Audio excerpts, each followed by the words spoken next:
Hallo, ihr liebe Leute, hier ist wieder der Yankee mit Let's Play The Evil Within auf Pelzig. In der letzten Episode haben wir die Höhle des Kraken hinter uns gelost und haben den Übeltäter dort zur Rede gestellt. Viel zu Sache hat er nicht gehabt, außer dass er glitschige Würmer ausgekotzt hat. Und ja, jetzt dürfte der Fahrstuhl wieder funktionieren, nachdem ich es mit seinem Blut geölt habe. Jetzt muss ich das Ding nur noch aufoxen. Und jetzt dürfte Lift funktionieren. So, dann probieren wir das doch mal. Oh, und hoppla die Waldfee. Nicht hoppla die Waldfee, sondern holla die Waldfee, aber hoppla hopp. Wenn jetzt nicht noch der Ackermann kommt, dann weiß ich auch nicht, was das soll. Okay, die Deck ist relativ sicher. Ich bin trotzdem auf alles Mögliche gefasst, dass der Rudi oder der Ackermann jetzt plötzlich vor mir stehen. Also mit dem Ackermann kann ich wenigstens noch umgehen, aber der Rudi wird schwierig. Ich hoffe, dass man so à la Resident Evil 7 dann auch so eine Art Nekrotoxin oder irgendwas findet, um ihn da außer Gefecht zu setzen, dass der seine göttliche Macht hier nicht einsetzen kann. Weil dummerweise in der Welt ist er halt leider Gott. Damit müssen wir leben. Er bestimmt hier alles und er kann alles außer Kraft setzen. Sind wir jetzt bei der U-Bahn. Da ist auf jeden Fall eine Statue mit Schlüssel. Jupp, da hämmern. Jetzt dürfen wir bei der U-Bahn-Brücke endlich sein, ne? Ja. Crimson kann ich noch lesen, aber da müssen wir entlang, damit wir da zur The Chapelle und da ist die Nervenheilanstalt, ne? Also da müssen wir auf jeden Fall lang. Da ist die Nervenheilanstalt, da ist der Zug und dann geht's direkt da hier. Wenn jetzt nichts schief geht, Zwinker, Zwinker, dann dürften wir kurz vorm Endlevel sein, weil ich glaube doch wirklich, Finale ist definitiv Nervenheilanstalt. Und so wie das aussieht, ihr liebe Leute, ich meine, guckt's euch mal an. Wir werden da hinkommen und dort irgendwo reinschluppern und dann da rauskommen. Wir werden höchstwahrscheinlich über die Kanalisation reingehen, so wie ich es in der allerersten Folge gesagt habe, wo die Gebiete noch abgesperrt waren im Kanalisationsbereich von der Klinik, wo ich gesagt habe, da kommen wir bestimmt am Schluss durch. Das ist vorhersehbar, die Sache. Okay, das ist kein Sprengbolzer. Gut, dass wir hier nicht das Seppel spielen, weil der Bastel, der kommt klar damit, wenn seine Frisur nass wird. Beim Seppel bin ich mir da nicht allzu sicher. Bin ja sowieso mal gespannt, was aus dem Woche ist, ob der es überhaupt überlebt hat, als ihn die Kidman angeschossen hat. Ruhig, oder? Der Bildschirm ist wieder so violett, das riecht, stinkt gerade dazu, noch ruhig. Ach, you war da drauf gestanden, oder? Warte mal, das muss ich jetzt nochmal sehen. Ja, you will... kann ich da raus? Natürlich nicht. Du wirst... Stimmt jetzt die. Kann ich drauf wetten. Das sind so liebevolle Botschaften, die immer mal wiederkommen. Oh, das ist neu. Suffer, du wirst leiden. Hi. Okay, du loschst mich durch.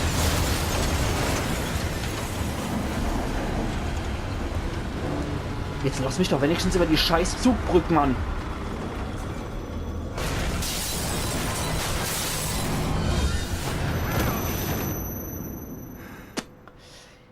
Ich glaube, wir haben es gepackt.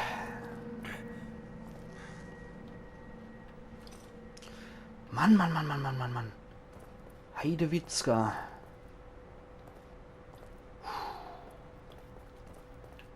Okay, jetzt scheinen wir wohl im Keller von der Klinik zu sein, nämlich einfach mal A.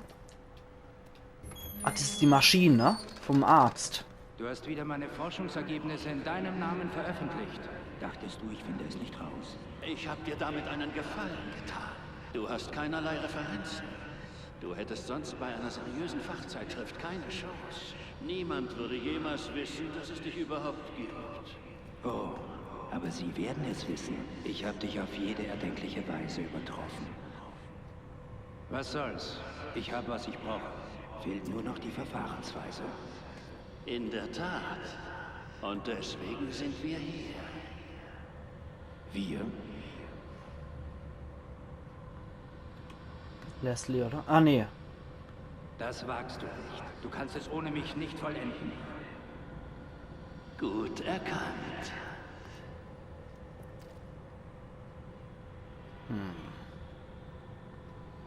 Oh, scheiße. Tja, in der realen Welt ist er nicht so göttlich, ne? Nur in der Welt ist er Gott. Ah, wie das riesige Hirn. Willst du jetzt Mitleid von mir? Okay, jetzt sind wir wieder im Hölle-Pendant. Das kennen wir schon. Da müssen wir auf die Nabelschnüre zielen, ne? So. Die Kerle umschieße und dann die Nabelschnur trenne. Oder wie war das? Ich glaube, mich das so zu erinnern, ne? Dafür müssen wir die Bursche aber erstmal umhauen, ne? So, jetzt können wir die Nabelschnur-Trenner hier. Zack. Den Hämmer. Den trennen wir. Und den andere vielleicht auch noch. Okay. Naja, immerhin 2 von einer. Das ist doch schon mal was. Okay, so lost du dich nicht. Dann machen wir das wieder so. Brauchen wir einen stärkeren Wumms. Sammle ich noch Ei, falls ihr was habt? Okay.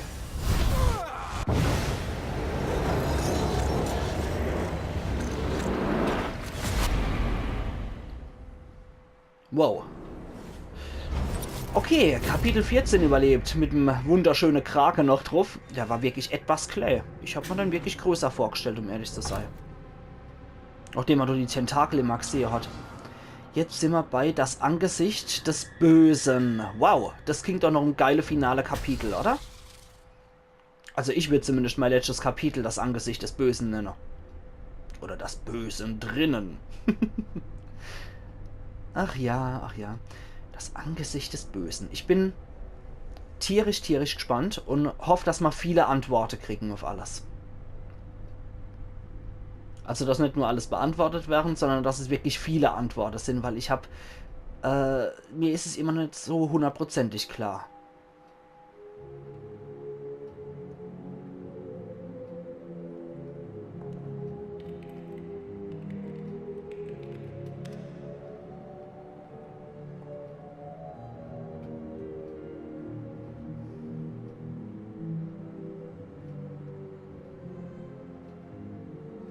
Was für Musik. Ach, kann ich mich umgucken? Ich lieg irgendwo und da ist die Kidman und das wird der... Wer ist das? Der Bastel. Okay. Ja, krass. Kann jetzt mein Nachbar vielleicht nochmal was sagen, was Interessantes? Ich hoffe, dass die Frage beantwortet werden kann, ob er wirklich in der realen Welt amok gelaufen ist. Oder ob sich das alles wirklich nur in seinem Kopf abgespielt hat und er eigentlich mit der anderen bewusstlos in der Nervenheilanstalt liegt. Während der reale Rudi vielleicht auch irgendwo arg geschlossen ist. Oder ob der frei rumlaufen kann. Das würde mich auch interessieren. Aber ich glaube, der musste mit einer eigentlich... vernetzt sei, sonst geht es nicht, ne? Zumindest... Ist hier niemand mehr? Ja, da liegt aber noch ein Journal rum, ne? Ich sag auch oft, ne, mittlerweile, oh Gott, das fällt mir auch gerade wieder auf. Internes Gesprächsprotokoll, 13. März 2013. Interessanterweise nehme ich gerade am 13. März 2017 auf. Ermittler Vieh. Ja, Vieh. Sie wissen, warum Sie hier sind. Detective Castellanos. Weil sie ihren Job nicht machen. Vieh oder Fei. Sie haben eine unautorisierte Ermittlung unter Einsatz von Mitteln des KCPD durchgeführt. Außerdem gibt es Berichte von Drohungen, Einschüchterungen und physischer Gewalt. Castellanos. Wenn sie irgendwelche Beweise für diese Anschuldigungen hätten, würden sie jetzt meine Marke und meine Waffe kassieren. Fei oder wahrscheinlich Philipp oder so, ne? Sie waren offensichtlich vorsichtig, sonst hätten wir die schon längst. Aber wir halten sie im Auge. Castellanos. Das sind sie nicht die einzigen. Fei, Philipp, wie auch immer. Was soll das heißen? Beschatten Sie mich weiter, dann finden Sie bald genug heraus. Wenn Sie so weiter trinken, müssen wir das gar nicht. Ich habe zu arbeiten. Sind wir hier fertig? Fürs erste Jahr, aber Sie stehen auf dünnem Eis, Castellanos. Noch eine Sache und Sie sind dran. Ich bin dran, wenn es vorbei ist. Detective Castellanos verlässt das Verhörzimmer. Manometer. Ruvik? Kommt er jetzt auch hierher? Oh Gott. Stimmen in meinem Kopf. Ist der Leslie hier oder wie sieht's aus? Vermisstes Mädchen. Vermisst. Nicht bekannt, wie der Name ist. Kurze braune Haare, braune Augen. Hört auf den Spitznamen. Ist nicht dabei. Könnte vielleicht die Lilly sein, seine Tochter, ne? Oh, jetzt habe ich gerade Gänsehaut. Verstand verloren, eindeutig, ja. Oh, scheiße, also es könnte sein, dass der Ruvik jetzt auch gerade unser letzte Rückzugsmöglichkeit noch angegriffen hat hier. Da haben wir noch Gel. 5000. Ist aber zu wenig für die dicke Hunde, die ich eigentlich haben wollte. Oh Gott.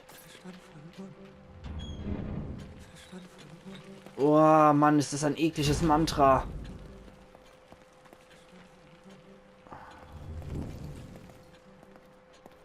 Scheiße. Okay.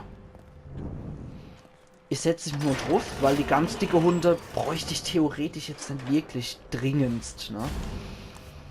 Oh Mann, als wieder das, ne? Das kotzt mich selber an grad. So theoretisch bräuchte man es nicht. Wie sieht's denn da aus? Ist auch nicht so gut. Schrotflinte. Nee. Nee, eigentlich brauche ich es nicht. Und die zwei sind jetzt auch nicht so erheblich wichtig.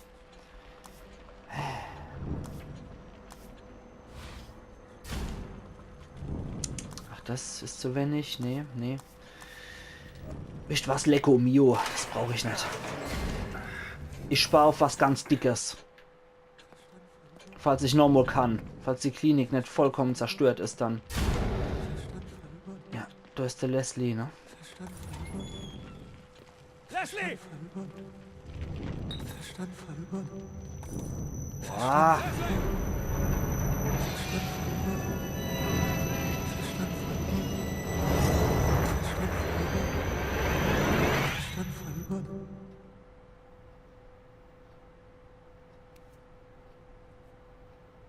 Hier lang. Okay.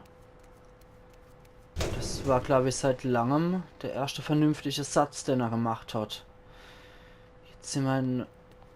Jetzt hat es ein neues Stil gekriegt, die Klinik. Jetzt sieht sie wieder frisch aus. Das Zimmer ist nach wie vor schäbig und räudig. Da bröckelt nach wie vor noch der Putz ab. Und ich muss sagen, okay, da ist die Klinik auch noch schäbig. Und ich muss sagen, was ich am Anfang gedacht habe, es könnte stören mit dem Fadenkreuz, bemerke ich mittlerweile gar nicht mehr. Erst jetzt habe ich nochmal bewusst drauf geguckt und es macht mir eigentlich echt überhaupt nichts aus mit dem Ding. Irgendwann kann man es wirklich ignorieren. Okay, der Watschel da hier. Rennen, Sprinte kann ich jetzt erst. Wow, was kommt jetzt? Hey, warte! Der rennt immer vor, du, der Kerl. Das ist gemein. Der hat mal nix. Nur irgendwelche fiese Experimente, Tische. Leslie ist wieder vorgewatschelt.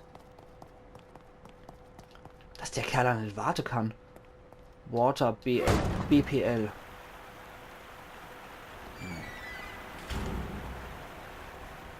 Okay.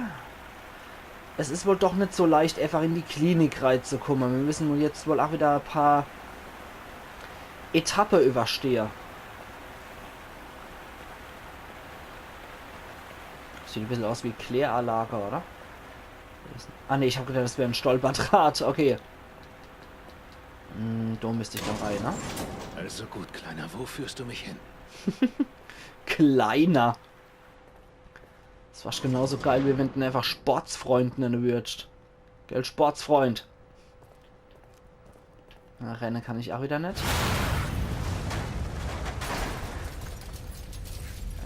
Die Hütte ist auch schon ewig nicht mehr saniert worden. Da geht alles vor die Hunde.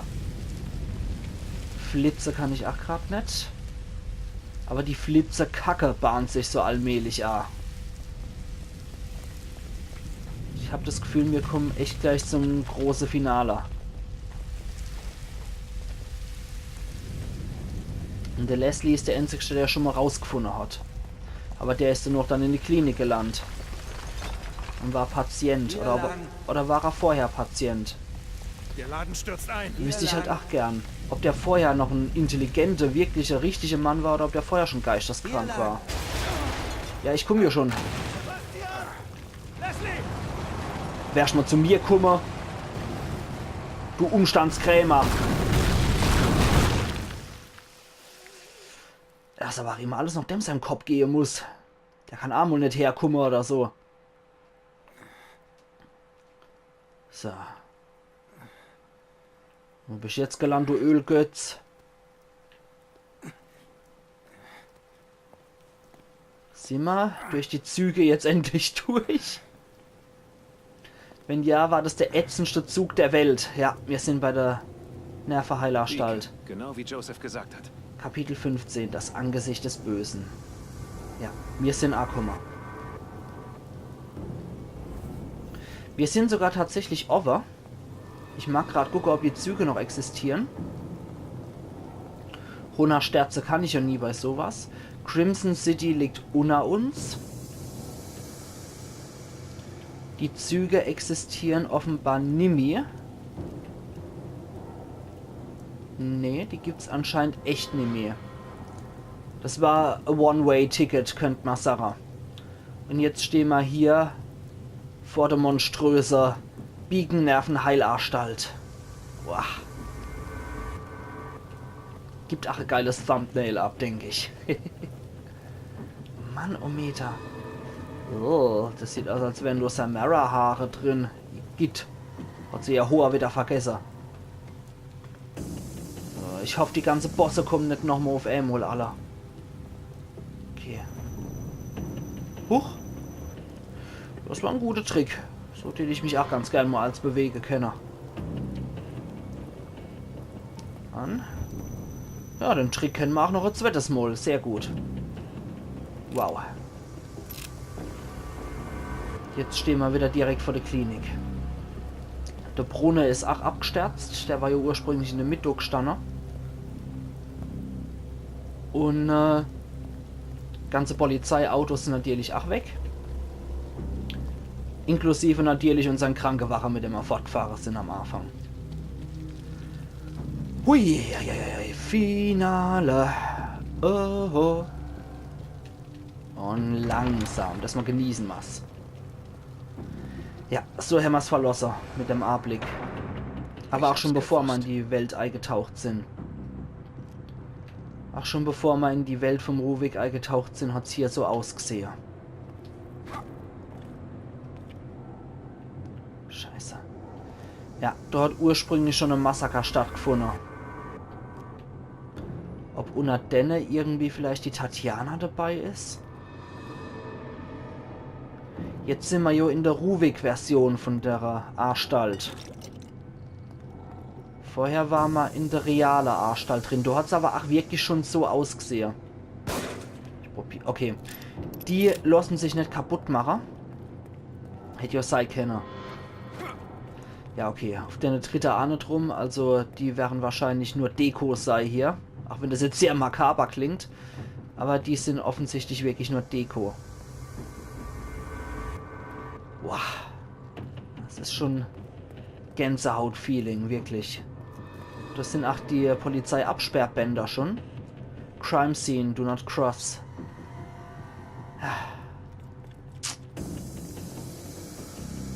Tatort nicht überqueren oder nicht durchbrechen.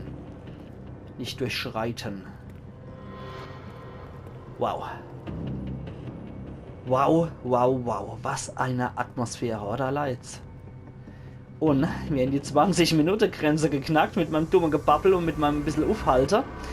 Und wir sehen uns dann wieder am Samstag zu Let's Play The Evil Within auf Pelzig. Wir gehen, glaube ich, wirklich im Ende zu, ihr liebe Leute. Machen's gut bis dahin und bleiben gespannt. Ich bin's nämlich genauso sehr. Bis dahin, Iron Yankee.